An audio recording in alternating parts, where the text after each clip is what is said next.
Recent గా వీళ్ళు పోటుగాళ్ళు ఉంటారు కదా సినిమాలకు రివ్యూలు ఇచ్చేవాళ్ళు, వీళ్ళందరూ కలిపి ఒక 3 గంటల పాడ్కాస్ట్ లాగా, వీడియో పాడ్కాస్ట్ లా చేశారు. ఇంత దూషిస్తున్నారు సినిమాలని, పెద్ద పెద్ద సినిమాలు ఎంతో కష్టపడి, కొన్నేళ్ల కష్టం ఒక సినిమా బయటికి రావాలంటే, వచ్చిన వెంటనే మీ సినిమాకి వెళ్ళిపోయి ఒక 300 రూపాయలు, 1000 రూపాయలు, 2000 పెట్టి కొనేసి అన్ని వందల కోట్లు కాదు, ₹1,00,00,000 పెట్టి తీసిన మీరిచ్చే రివ్యూలతో అట్లీస్ట్ ఒక 1000 మెంబర్స్ వెళ్ళకపోయిన సినిమాకి ఓటీటీలో చూద్దాంలే అని చెప్పి ₹1,00,000 నష్టం కదరా, ₹100 టికెట్ వేసుకుంటే. మీ వల్ల ఏం లాభం అవుతుంది? You are making one more revenue stream YouTube లో తప్పితే మీ వల్ల what else it is happening? You are creating content, but on what? Are you the producers of the content? అంటే మీరు కొత్తగా ఏమైనా క్రియేట్ చేస్తున్నారా ఒక క్రియేటివ్ థాట్ ప్రాసెస్ ని? అట్లీస్ట్ ఆ రగడీ ప్రొడక్షన్స్ అయినా he was selling about history, he was selling about some ideologies, కానీ తను కూడా సినిమాలకు రివ్యూలు ఇస్తున్నారు. అరే ఏ సినిమా రివ్యూ ఇచ్చినా వెళ్ళి చూడండి అని అయితే చెప్పొచ్చు కదరా, అది బాలే ఇది బాలే. ఓకే, అంత పోటుగాడివైతే why don't you make at least short film?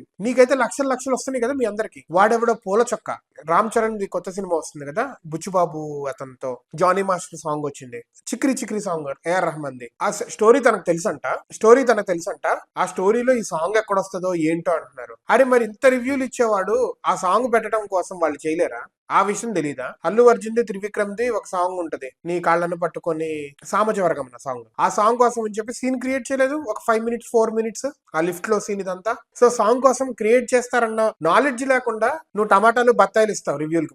మళ్ళా ఏ కాలేజ్ అంటే ఇండియాలో టాప్ 1 సెకండ్ కాలేజ్. ఆ తెలివంతా ఉపయోగించి నువ్వు యూట్యూబ్ ఛానల్ పెట్టుకొని రివ్యూలు ఇస్తున్నావు. ఓకే, మీరు డబ్బులు చేసుకుంటున్నారా? మీరు డబ్బులు చేసుకుంటాం కోసం ఇంకొకరి డబ్బుల్ని కష్టాల్లో పెట్టాల్సిన అవసరం ఏముంది? జనాలు వెళ్తున్నారు అంటే వాళ్ళకి నచ్చితే, అరే ఒక సినిమా అంటే ఏంట్రా, సినిమా చేస్తున్నాడు, if you are buying a product చూస్తావు, చూసి యాడ్ ఎలా ఉంది ఏంటి అనేది చూస్తావు, అంతే కదా. ఒక సినిమా వాడు తీస్తున్నాడు ప్రొడ్యూసర్ అంటే, సినిమా ఇదివరకు రోజుల్లో పోస్టర్స్, ఇప్పుడు ట్రైలర్స్, వాళ్ళు చేసుకునే ప్రమోషన్స్, అవి నచ్చితే if it is small cinema or big cinema వెళ్తాం. Keep apart the fandom or else the reputation of a hero. అప్పుడే కదా వెళ్తాం. నచ్చితే వెళ్తాం, వెళ్ళాం, నచ్చలేదు, దెన్ నెక్స్ట్ టైం అదే డైరెక్టర్ లేకపోతే ఆ హీరోతో వెళ్ళేటప్పుడు మైండ్ లో క్వశ్చన్ వస్తే బాగుంటుందా లేదా అని. సినిమా చూసిన తర్వాత ఆ టాక్ అవన్నీ బాగుంటే కొన్నాళ్ళ తర్వాత వెళ్తాం. నువ్వు చూసి వచ్చేసి యు ఆర్ ట్రైంగ్ టు ఆ సినిమా గురించి అది కొద్దిగా బాగుంటే బాగుండేది అనేలా, కానీ ఒక 10 minutes పెట్టి 10 నిమిషాలు ఒక చెప్పేస్తారు కదా లైన్స్, ఇవన్నీ మెయిన్ 10 నిమిషాలు 15 నిమిషాలు వీడియోలు తయారు చేసుకొచ్చి దాన్ని ఎగతాళి చేసి, ఒకడికి నచ్చచ్చు ఒకడికి నచ్చకపోవచ్చు. You are trying to impose or else you are trying to manipulate the mind of a viewer. ఓహో ఇది ఇలా తీసారా. అరే సినిమాల్లో లాజిక్లే ఉంటాయిరా, మ్యాజిక్లే. సినిమాకి వెళ్ళి ఆ 3 నిమిషాలు మన నిజ జీవితంలో చేసుకోలేనివే అక్కడ వెళ్ళి చేసుకుంటాం, చూస్తాం. The reality which we cannot see in our life, we go and see there. మనం వాళ్ళ హీరోస్ తో పోల్చుకుంటాం. అదే సినిమా అనేది ఒక అబద్ధం. అక్కడికి వెళ్ళి మనల్ని మనం మైమర్చిపోయి ఎంజాయ్ చేసో బాధపడో కొన్ని ఎమోషన్స్ కి గురై మనం బయటకు వస్తాం, రైట్ ఆర్ రాంగ్. కానీ వీళ్ళు ఏం చేస్తున్నారు, ఇది నిజమా అది అబద్ధమా, బ్లాక్ క్యాట్స్ ను కొట్టేశాడా, లేకపోతే ఎన్ఎస్డి కమాండ్స్ ను కొట్టేశాడా, అరే ఓకే దేశభక్తి okay, but that's what the movies. అంటే వాడు mentally or else physically or else technically అంత స్ట్రాంగ్ ఉన్నాడు హీరో అని చూపించడమే. కొన్ని సినిమాలు ఇంకా రోతగా చేస్తారు, అది వదిలేసండి ఇక.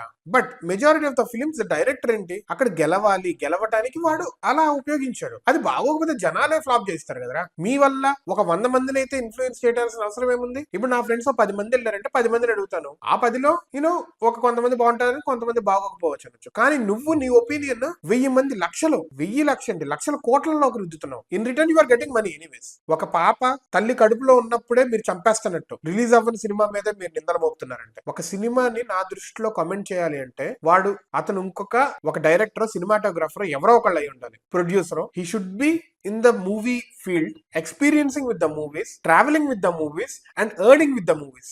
But these guys are not earning or else traveling. They are only making money from other products. ఎవరో కష్టాన్నో వీళ్ళు దూషించి చేస్తున్నారు అంతే. ఒక మనిషికి రివ్యూ ఇవ్వచ్చు అంటే, మీ గురించి ఇంకొకటి ఎవడైనా రివ్యూ ఇస్తే, at the same time when others are looking at you cheap, నీకు వచ్చే ఆపర్చునిటీస్ ని వేరే వాళ్ళు లాక్కుంటా అంటే ఈ ఉద్యోగంలో వేస్ట్ అని చెప్పి నీ మీద రివ్యూస్ అయిపోయి నీ మీద నెగిటివిటీ వచ్చేసి నిన్నందరూ అసహ్యించుకుంటుంటే దానివల్ల ఎమోషనల్ గా నువ్వు సఫర్ అవుతుంటే అట్ ది సేమ్ టైం నీ ఫ్యామిలీ సఫర్ అవుతుంటే చీ ఈడు నా కొడుక నీ తండ్రి అనుకోవాలి, చీ ఈడు నా తండ్రి అని చెప్పి నీ పిల్లలు అనుకోవాలి, చీ ఈడు నా మొగుడా అని చెప్పి నీ భార్య అనుకోవాలి, ఈడు నాకు తమ్ముడా లేకపోతే అన్నయ్య అని చెప్పి నీ సిబ్లింగ్స్ అనుకుంటుంటే you will get to know that pain of the movie people. Obviously కదా, వాళ్ళకి డబ్బులు మీద మీరు పొట్ట కొడుతున్నారు కదా, అలాంటప్పుడు మీకు ఏ రైట్ ఉందిరా? వాళ్ళకి అదే కదా, డబ్బులు బాగా లాస్ లోకి వెళ్ళిపోయారు, ఎమోషనల్ గా వాళ్ళు ఎఫెక్ట్ అవుతారు, జనాల్లోకి రాలేరు. ఒక పెద్ద ఫ్లాప్ అయ్యాక 1000 రూపాయలు చేసుకునే వాడికి మీరు 5 రూపాయల దగ్గర 100 రూపాయల దగ్గర ఆయన చంపేస్తుంటాయి. ఇండియాలో government actually should intervene here and reviews ఎప్పుడు ఇవ్వచ్చు అనేది కూడా ఒక లాలా రావాలి. దెన్ ఇదంతా చక్కదిద్దుతుంది. ఓన్లీ సినిమా వాళ్ళు కూడా ఏం చేయలేరు. అండ్ సినిమా వాళ్ళు మీరు కూడా మరీ తక్కువలో సినిమాలు కాకుండా కొంచెం మంచి తీయండి. ఆయన ఎవరో ప్రొడ్యూసర్ వచ్చేసి మీ బాధ్యత అంట వార్ 2 సినిమాకి మీ బాధ్యత అంటే ఏంట్రా బాధ్యత? మీరు కూడా నోరు జగ్గర పెట్టుకొని మాట్లాడాలి. సినిమా వాళ్ళు కూడా లూజ్ టైమ్ తో మాట్లాడదు. అందుకే సగం కోపం వచ్చేది వీళ్ళకి కూడా. But reviewers, that is a horrendous crime. ఒకళ్ళ పొట్ట దగ్గర కూడుని లాగేసుకుంటున్నారు.